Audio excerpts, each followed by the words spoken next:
Think about your favorite company. And now imagine that they let you see in every meeting, in every room from day one. Boy, I've forgotten how much work it actually is to start a company. It's a lot of work. We're building a media company and an investment fund. So what does that mean? In our studio, we create and scale new shows. You might have seen these flight studio shows, but they're really taking off. I mean, 10 stars. We're live, we're all here at Flight Studio. Use that audience to accelerate some of the most exciting companies in the world that I have invested in. This is Flight Story. This is the week that we announced the company, Flight Story, to my team internally. But I think it'll be valuable to some founders that are at the start of their career that are trying to pass through some of these difficult questions. Why are we building this business in this way, and why are we doing it now? Big week, very, very big week. You're coming with me.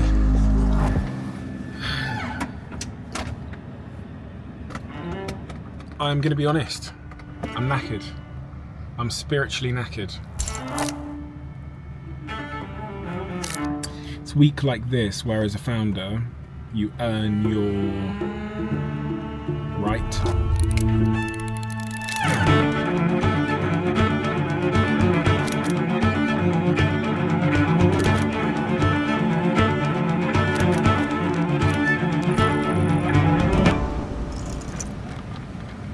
The thing that has spiritually tired me out is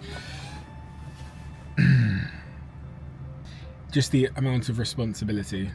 The cost of all of that is weeks like this week where you almost feel like you're holding people up and you're managing a lot of people's emotions and how they're feeling and their motivation.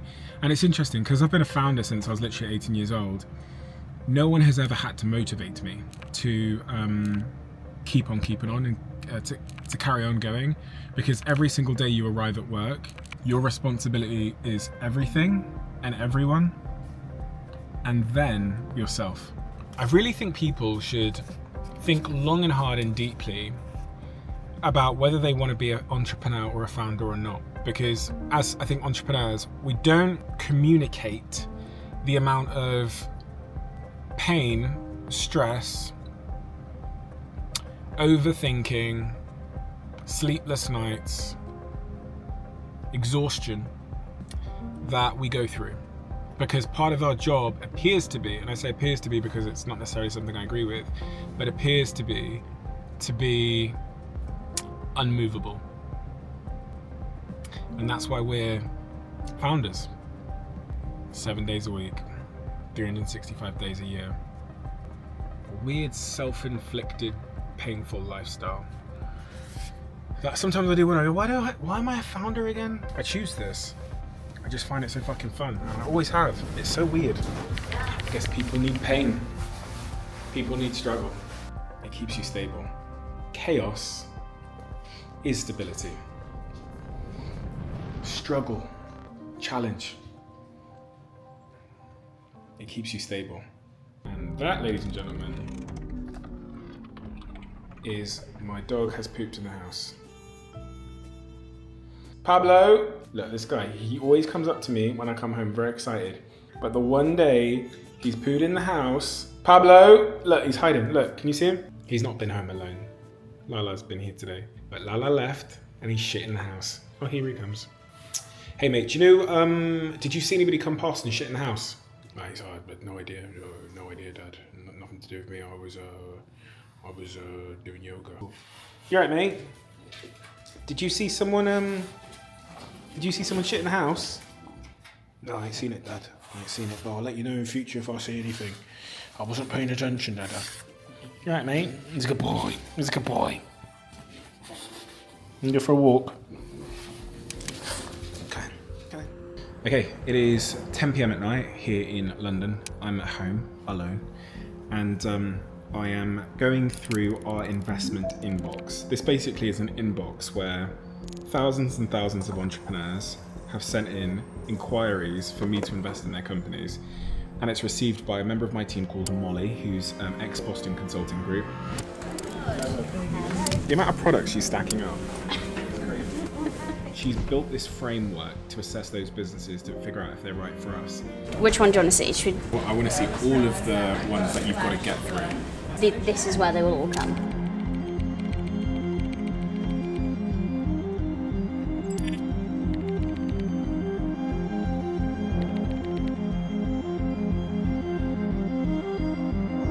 So these are the ones that I need to get through. So I got through about 80 yesterday. I go through them here.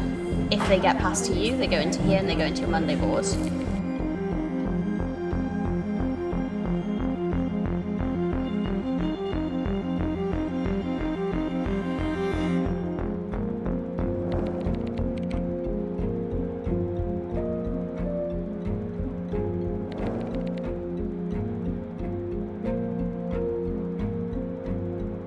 So I'm sat here in front of my list.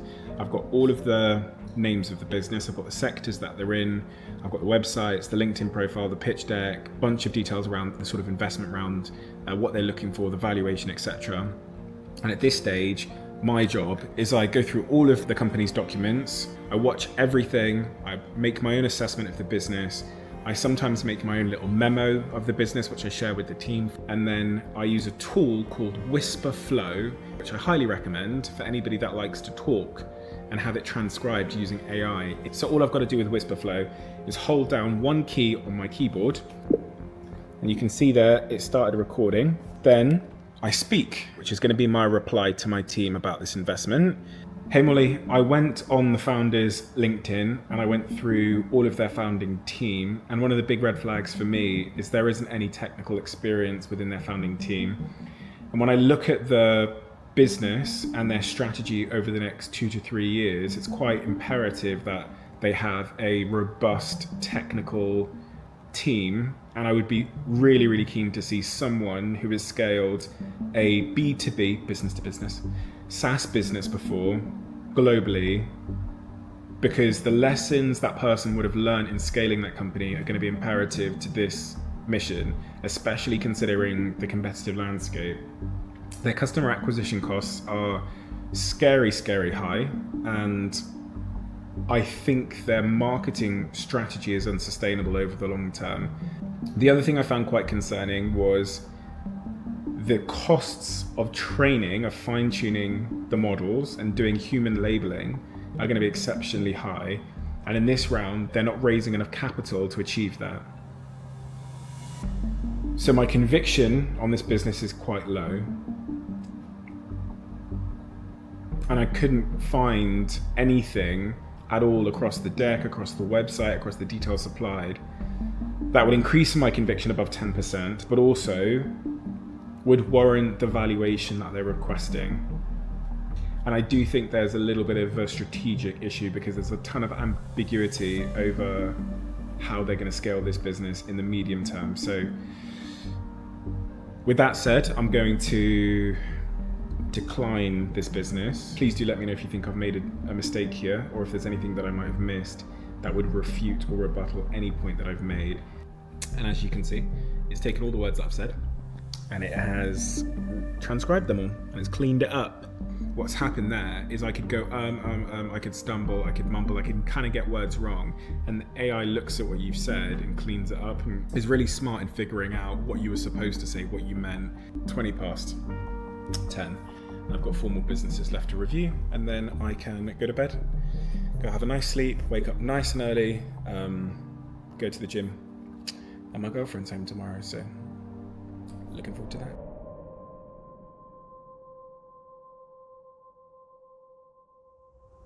Okay, Monday morning here in London. Good weekend. Girlfriend's finally home, which is nice.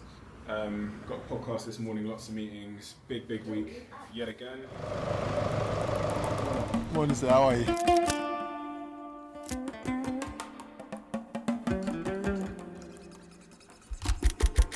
This is a particularly important week for me and my company and my team, because this is the week that we announce the company, Flight Story, to my team internally, show them the reason why it exists, show them the mission that we're going on, and show them the new logo, the new branding, the new website, and everything in between. For me, one of the most important things that I have planned this week, which you're going to see in this episode, is I'm going to explain to my team the positioning of the company. And really, the most important part of a company's positioning is the underlying story that gives life to the business and its mission. What is the story? Why are we building this business in this way, and why are we doing it now? What has changed? What is the opportunity? And that's what you'll see me explain to my team this week. I don't usually release stuff like this on the open internet, but I think it'll be valuable to some founders that are at the start of their career that are trying to pass through some of these difficult questions. Big week, very, very big week, but a very exciting one. And you're coming with me. Just want to give you some context on the meeting I'm about to go into. I'm sitting down with some of my team, Jules, my Chief of Staff, Christiana, who's our Chief Commercial Officer, and Georgie, who is our CEO. Of this new company called Flight Story. We're going to talk about the presentation we're doing to the team, about the branding, about the vision, about the strategy tomorrow. Flight Story presentation, I think it would be important for you to say some words ahead of us taking everybody through the new design and the vision and the mission and the why. So I do think, without knowing for sure, that this has been a 10-year journey for you, that it started maybe even before you started DOAC, that you've got to this realisation of this vision. Mm-hmm. And I would like you to have a moment to talk about that to the team. Sure. Yeah, I'll try and put like 5 slides together just to explain some of the big macro of what I think is happening in the world. We've got a slide deck to prepare. We're being prepared now. We're presenting that on what the vision is, what to expect next, what the designs look like. Would you like to sign off that announcement? I'm assuming yes, CV, if that's enough. Okay, fine. Look at you. What did you do over the break? No, but I just... You're a new man. You're just like... Yeah, but I have let to. Let them. Yeah. Did you read Mel's new book? I'm just like, yeah, like delegating and... Yeah, but I've realised that, recognise where I am in the journey, because I've been here before, and this is the part where you have to let go, and in letting go, you realise that things won't necessarily always be exactly how you might have done them. Not saying that, but how you would have done them is right. But the net benefit of not having to be involved in everything is a positive. But I also trust you guys will make good decisions, and I think they have to be your decisions at the end. That's why I think this Flat Story presentation and your bit at the top is really important, because it's another moment in time where you're almost empowering the new leadership team. Yeah.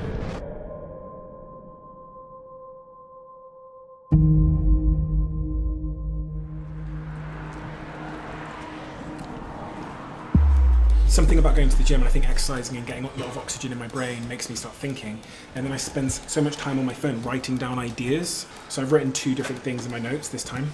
The first thing I wrote is the great leaders that I've worked with over the last 15 years that I've employed or that I've met have this unbelievable ability to appear to be just completely unflinching in the face of like the most horrific news. I'll never forget Oliver Yonchev, who was the managing director of my former company, Social Chain, and the worst thing in the world could happen, and Oliver would come up to me and tell me about it as if he was asking me if I wanted a cup of coffee. Stress is contagious, and when there's something bad happening, the first thing I'm trying to figure out is whether I need to manage you as a person and the situation.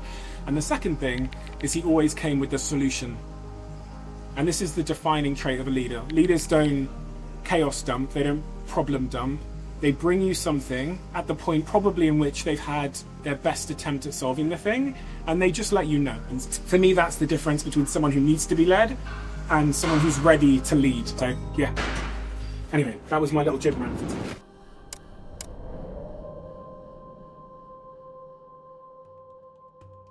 I just looked at my calendar and saw that this is the week that we move to our new home. Flight Story now has a headquarters, and it's a pretty incredible space. It's a 25,000 square foot space in central London.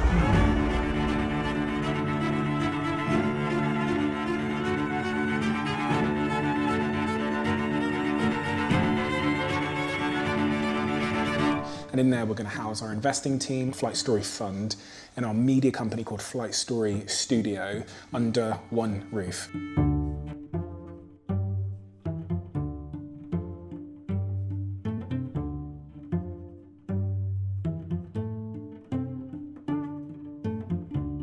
We've waited for about 2 or 3 years to be able to move into this space, and the team are very, very excited. If this is going to remain empty for 4 years, maybe there'll be a scenario where we're like, oh, we'll put Flight Story, we could put them in there. We are spending $2.5 million. I think you're probably looking at another £500,000, so you're about 2.2 all in. Just on the fit out, just on the stuff to go in the space. We need to just bring the cost down as much as we can. Renting the space costs a couple of $1 million a year. Why still buy an office? What is the point? Why do I do this? But there is a reason why I make a decision to bring a team together under one roof, in person, and we work together 5 days a week in that way. We offer the team incredible flexibility. We offer them as much holiday as they want to take, but we all believe in synchronous collaboration, people being together, creating a community, and how that drives meaning. We've just taken 25,000 square feet in Shoreditch as a new office space. You came a couple of weeks ago, and with our first principles in mind that the office should be a community space to some degree, the whole ground floor, which is almost 10,000 square feet, is just going to be empty. It's going to be like coffee shops, and that's almost half of our space is going to be desk free. Because again, thinking from first principles about the role of the office, connection, community, synchronous work, collaboration, all these kinds of things, you should then redesign it on that basis. So yeah, I think that, I think this is it. If you're not encountering any resistance in the products you're building, the company culture you're building, the way that you're doing what you're doing, then it suggests that you're falling into convention.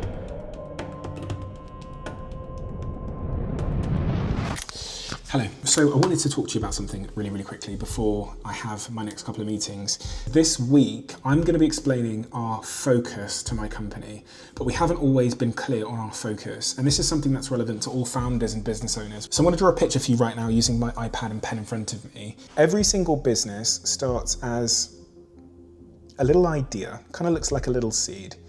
And this idea is also basically a hypothesis, which is there's a problem in the world and you think you have a better solution to it. That is exactly what this is. But then the path to getting clarity on whether you're right or wrong is not straight. It's this messy, winding road of trying different things in an uncertainty, questioning your assumptions, the noise is deafening, the direction is unclear.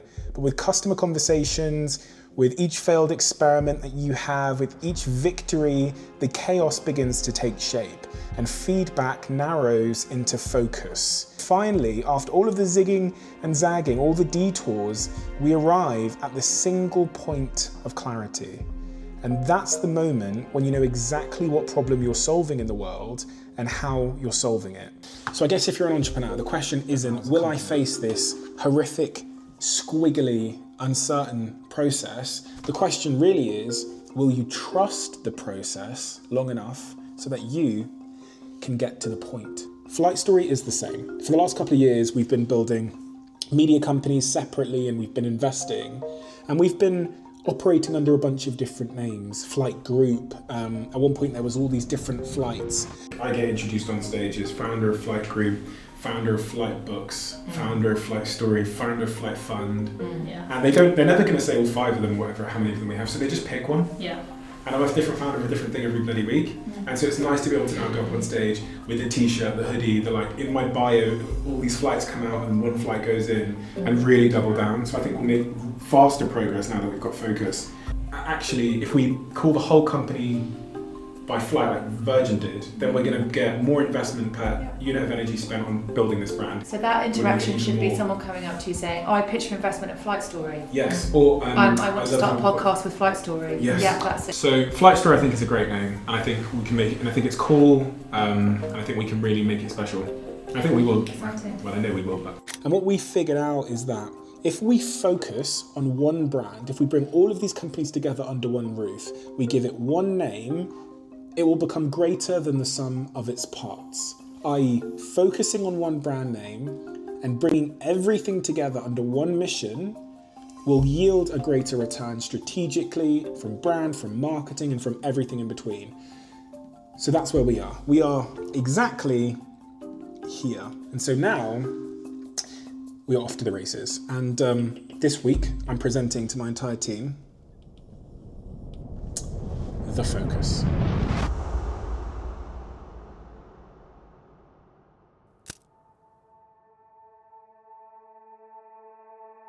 the world has like fundamentally changed. The reason why podcasting is so hot right now and so important is because it's the most dominant long form, deep medium to have these like really, really important conversations. Sorry to jump in, but we just can't hear anything online. It wasn't that important anyway.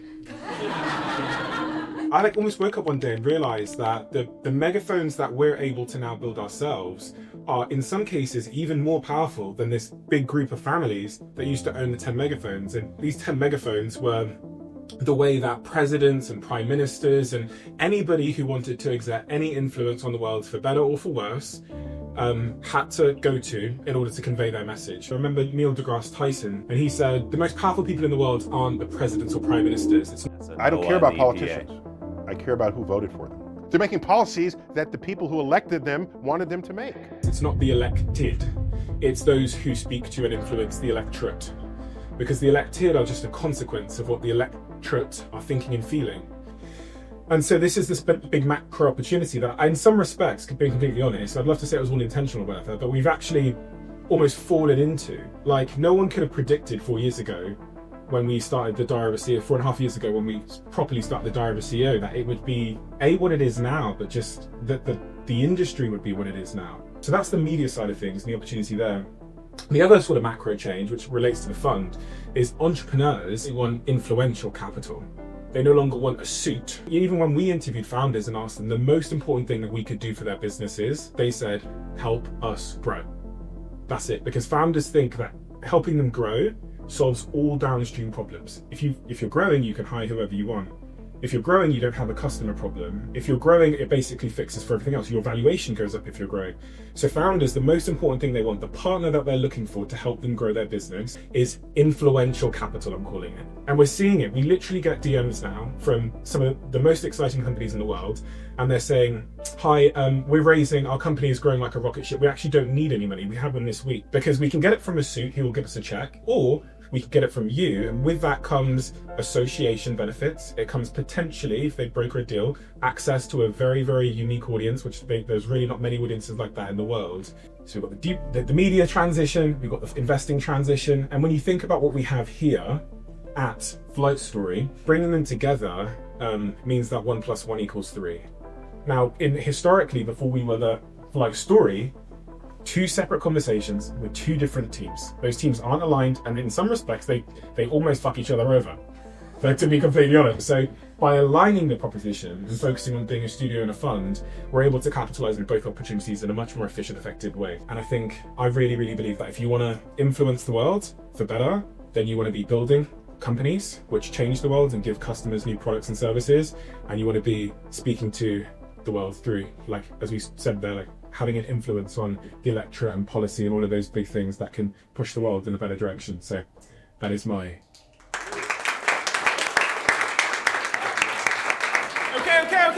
Okay, so Imogen is going to say a few words about what you're looking at. So if we can have your attention over to the screen, please. I'm just going to walk you through the visual identity of the brand. Taking it from here, where did this concept come from? It actually all started from a Paul Brunson Instagram post. Whenever anyone asks me about Flight Story, I always say it's the modern Def Jam. In the 1980s, hip hop was small, and when Def Jam was created, a lot of people thought that Def Jam wouldn't be very successful. And you fast forward and you look at the different artists that were signed and you say, oh my gosh, Def Jam pioneered. And it's not just because of the front-facing talent, but it's behind the scenes. The producers, the engineers, the A&Rs, the marketing teams, right? All of the people within Def Jam from the 1980s, the 1990s, you fast forward to today, and they're all incredible entrepreneurs and artists and creatives in their own right. So when I think about Flight Story, it's the same thing. Flight Story is not just about the front-facing talent. Flight Story is about all of the talent behind the cameras as well. You think about the marketing team, the social media team, you think about the commercial team, you think about experimentation. All of Flight Story is the talent. And let me say this. When I think about Steven in particular, I think of Steven as LL Cool J. LL Cool J was the first artist signed under the Def Jam label. And it was because of LL Cool J that Def Jam was able to become not just successful, but they were able to then create the ecosystem to then bring on other talent. And I believe that Flight Story is pioneering in podcasting, just as Def Jam pioneered in hip hop. And when you fast forward and you look at the next 5 years, you look at the next 10 years, I guarantee you're going to see the Flight Story team continuing to pioneer podcasting. So yeah, we behave like a label. Our talent and our founders are our artists, and we elevate their stories. The website, I'll run you through it very quickly. We wanted this site to be so simple that anybody landing on it will completely get it from the get-go. So, and that's it.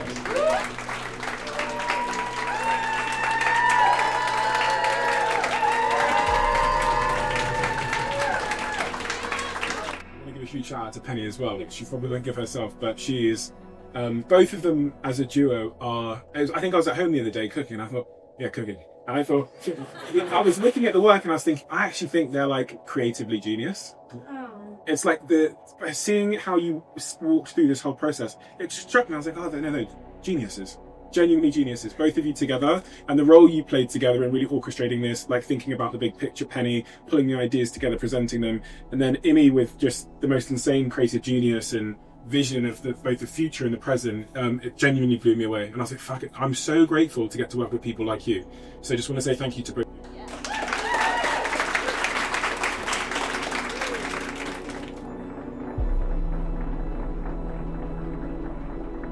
It's been a really great day. It's been a really, really great day. The proposition, the branding, everything with Flight Story has been well received. The team are now into our new office and the building work is underway. Very, very exciting. And now we have the hard part. We have the hard part of actually building this company. And you know, earlier on I was saying about the squiggly line, and you start with a hypothesis and it gets more focused over time. When you actually get your focus and you start building the business, you have to go through hell and heaven. And I don't know a single founder that has built a great business that hasn't gone through both hell and heaven. Sometimes I do ask myself, why are humans wired in this way? Or why are some humans wired in this way? Like, why don't we just chill? But I guess if humans were born to relax and just chill out and to not chase things and not to build, I wouldn't be sat right now in a skyscraper with TVs and, you know, iPhones and laptops and all of these incredible things. So clearly there's something in the genetic code of a human being that says, you too shall build, you too shall struggle forward together and do something meaningful. And that is hardwired into us. And that's why we do it. Meaningful, voluntary struggle. And you guys are coming along with me for the ride, and I'm going to do every single thing to make sure that these videos get more and more valuable to you. One of the things that I'm going to make as a promise to you is that every single episode, every single week, we're going to try one thing, one new thing to make this vlog more valuable to you. I love this channel so much because this is much of the stuff that people don't get to see, and it's also the stuff that I wish I got to see when I was an 18-year-old entrepreneur, going through that squiggly line and trying to figure out business and life and all of these big questions. How do you start a website? How do you hire someone? How do you raise money? All of those things are going to be covered on this channel. And so thank you for being here with us on the journey. If you like this channel, if you like what you see here, hit the subscribe button. That means a lot to us. And by the way, when I did that call to action a couple of weeks ago, this one. Okay, I'll make a deal. However much this channel grows in the next 7 days, I will give Will. I'll give Will in British in dollars. Oh, that's okay. It has to be real subscribers. I'll check every single one of them. About 7,000 of you subscribed to the channel, and that was very expensive for me. So Will, who's the editor of this channel and builds this with me, made a significant amount of money, which he's very happy about. So if you like it, subscribe, please. Thank you. I'm going to see you next week. Fuck, why did it disappear? Was it helpful? I'm drawing now to try and explain to you what this means, you know? Look how bad I am at drawing. 2.7 million. Sorry. Big G. What the fuck? Husband. Let's have a chat with Big G. What he thinks of the P&L.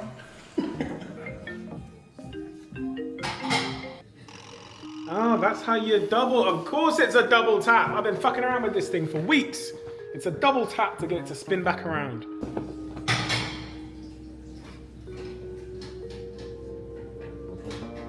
The team keep putting this fake snake in my bag, in my coat, everywhere to scare me. Maybe I should have the head pointing so it's like, Let the games commence, Steve. Did I what? Why is everyone looking at each other? did you find the snake? Oh, yeah. Okay, we can play that game. We are playing that We can game. play that game. No, but I would like to take it up a level. Here we go. I'd like to take it up a level. It's gonna get real snake. Yeah, don't. I actually hate snakes. Do you like snakes? I hate snakes. No, I love snakes. Yeah. The game is on, Bartlett. Some people would rather be in a Bye. What are you filming? You filming. You're filming me, filming me. Filming you, filming you. See, this is the thing, right? He says, oh, you vlog yourself. I vlog myself and he doesn't trust me. If he trusted me, he wouldn't be pointing that thing at me. Look how big that is. How do you zoom? This is embarrassing. I actually think this is way better than that. For you. It's unbreakable, that's why it's good for you. It's that's a roast. I'm turning this off. That's a roast.